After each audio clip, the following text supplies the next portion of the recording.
sir, welcome to our Vision School Science Fair. My name is Sakita.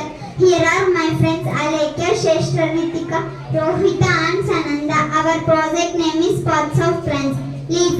Perform photosynthesis. Leaf అనేది కిరణజన్య సంయోగ క్రియ జరగడం ద్వారా ఆహారాన్ని తయారు చేసుకుంటాయి. Flower. Help in reproduction. పువ్వులు అనేది మొక్కల పునరుత్పత్తికి సహాయపడతాయి. Fruit.